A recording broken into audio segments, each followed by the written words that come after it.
Okay, bye. Yeah. But you're here, so you have you're out of luck. I tried to add to testify before appropriation.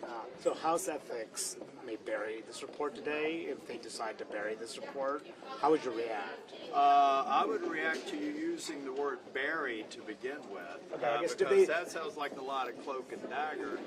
But the reality is, like I said yesterday, Manu, this is not about burying a report. If anybody thinks that suddenly they vote this way, that information is not going to be available, then you haven't been paying attention. I mean, we're going to see that information most likely come up.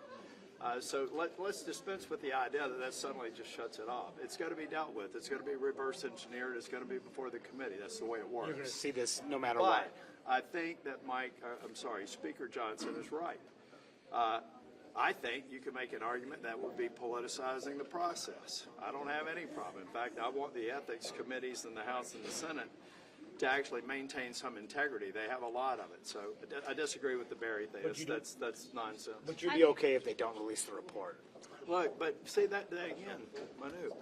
What do you not know about that report already? Y'all been reporting it. Yeah, but there's, it's 45, 50 pages long. But There's a lot of details in reporting there. it, and do you honestly think that the people who testified willingly are not going to share that information? So, look, I get it. It's going to undermine a hotline or a headline or a news story, but you know it's nonsense. Most of it's going to be known. You've been around here a lot longer than me. Are you Any meeting other with questions? Congressman Gates today, and do you think he should address the allegations now?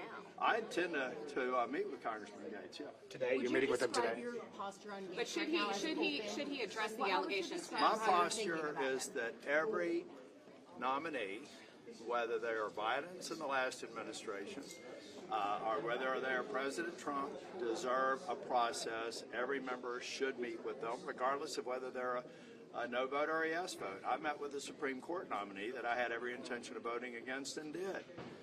So people should meet and go through a respectful professional process. It's pretty straightforward.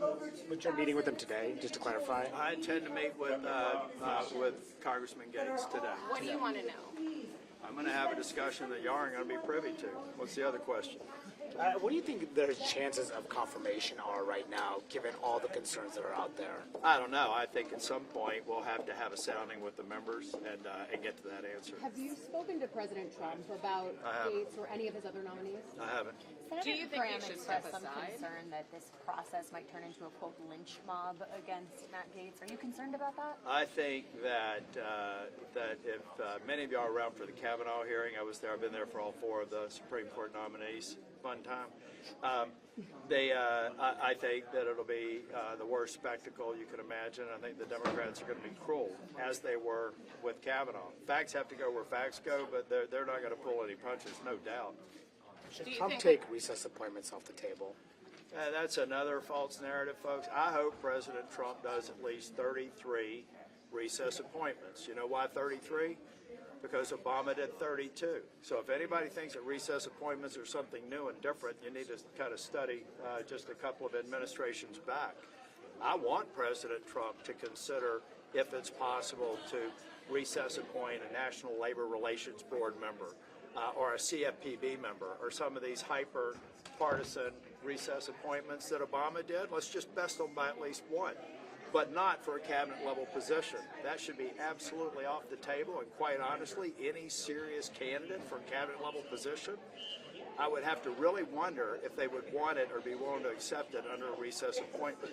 These positions are too important and carry too much weight internationally to take a shortcut. However, I really do hope we get at least 33 recess appointments. All right, gotta go. Thank you. Thanks for your time.